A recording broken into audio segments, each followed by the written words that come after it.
So if you use Medi-Share, I ran some numbers, did some nerdy math, and I want to show you which deductible makes the most sense for you, because there's a big difference in how much you're going to pay depending on which deductible you go with.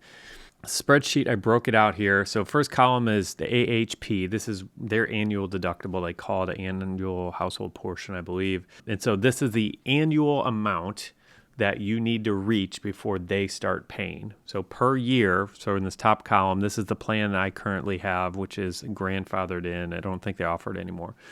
But per year, we have to incur $10,500 of expenses before they begin paying. We intentionally have a high deductible plan because the dues are so much lower. So the monthly dues are right here. And this is what we have to pay each month for our family of 4 or 5, I guess it is now. I mean, I'm age 40 for anybody who's curious. And so what I went and did is I broke down all these different categories of if we had 0 in medical bills, how much would we have to pay total for the entire year in actual medical bills along with total of our dues. And I broke it out by $0, $2,000, $5,000, $10,000, $20,000, and $50,000. And so you can kind of see what's going on, but I want to talk through this just a little bit. You know, we could get the really low plan with the low AHP or annual deductible, but then our monthly dues go up almost $500 more. And so in this case right here, if we had $0 in medical bills in a given year, what we would do is we would pay these monthly dues for 12 months, and it would be a total of $3,600. Now, if we had 0 medical bills and we were on this low plan, we'd be paying $792 times 12, so it'd be about $9,500 for the year. So that's a huge savings. Down here, this column right here, this is me and my plan. I should probably make this bolded. And the reason I'm saying this is because right now, if you want to get a high deductible plan with them, I think the only option you have is this $12,000 plan.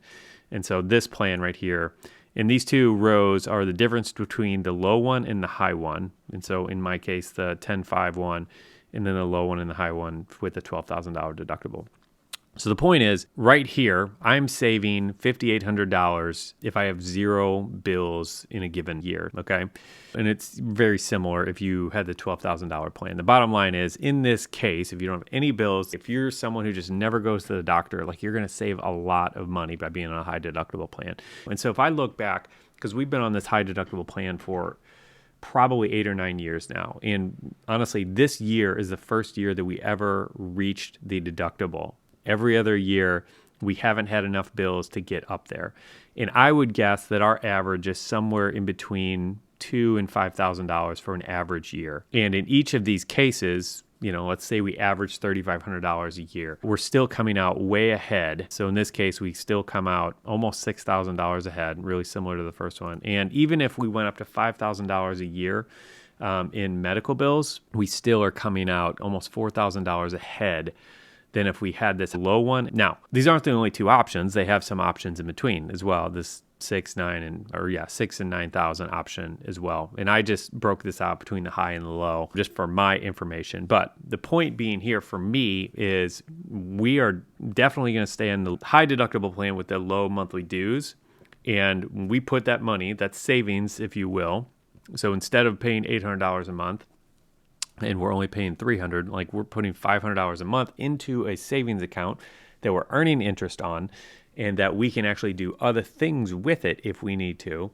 And by just doing that, you know, saving, I got this down here, if we just say $500 a month over the course of the year, that's $6,000. So that's a ton of money between having the low deductible plan and the high deductible plan. Like that's a lot of money over the course of the year that we could have up to $6,000 being saved into that account that we're earning interest on that we don't have to use on medical bills. So that just provides a big kind of cushion. Now, like I said, this year was the first year Linda had a little bit of a medical issue, a little medical emergency. And so we ended up having some pretty big hospital bills. And so we crossed this $10,000 point this year for the first year. We're probably in the $15,000 range, not 10,000, but again, come here, split the difference between these two. Like we're probably $1,500 worse off this year than if we would have been on the low deductible plan. But in our case, every other year we've been averaging probably $3,500, $4,000, and we've come out so much further ahead than having one year where we're a little bit behind by being on this high deductible plan where it kind of bites us a little bit, it's still not too bad at all. And I went and took it all the way up to $50,000 in medical bills just to see what would happen. So in that case, being on the low plan, you are going to benefit the most. Okay, so that if you have $50,000 in medical bills in a year, you're going to spend $12,500 total on all of those medical expenses for the year, okay? And the difference here, again, between at least our plan and this low plan is only $1,500. So what it seems to me, the trend here is pretty much these two are the same, and it seems like that's just going to carry forward even if we go up to 100,000 or 200,000 or something crazy. The worst case scenario for us is that we come out negative $116,000. And so for me, when the most likely scenario is that we are probably going to be about $4,000 ahead for our family, to have a small chance of being negative $1,500, like the low or the high deductible plan for us just makes so much more sense. And so your family might be a little bit different. And because we're grandfathered into this better plan, it's a little bit different when you have the $12,000 deductible. So in this case, the worst case scenario, it looks like you're going to be out about $3,240. So that's a little bit different.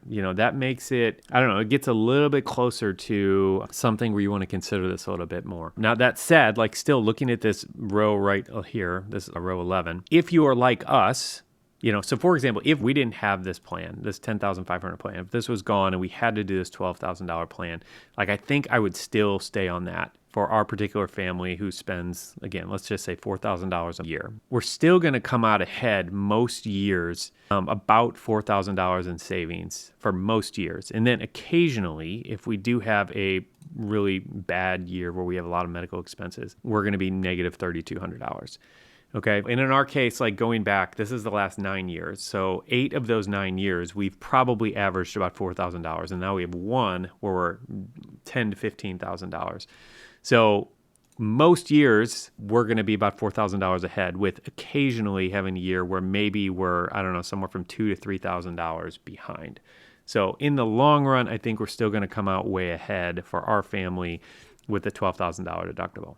Anyway, those are just some big picture thoughts on this and kind of breaking some of these numbers down. I don't know your family, I don't know your situation, but I will have a link to the spreadsheet so you can play with it yourself if you want. But hopefully you found this helpful. Hopefully if you are trying to figure out what deductible makes the most sense for you, this gives you a little bit of insight and gives you some things to think about. So that's all for today. Have a great one, and I'll see you next time.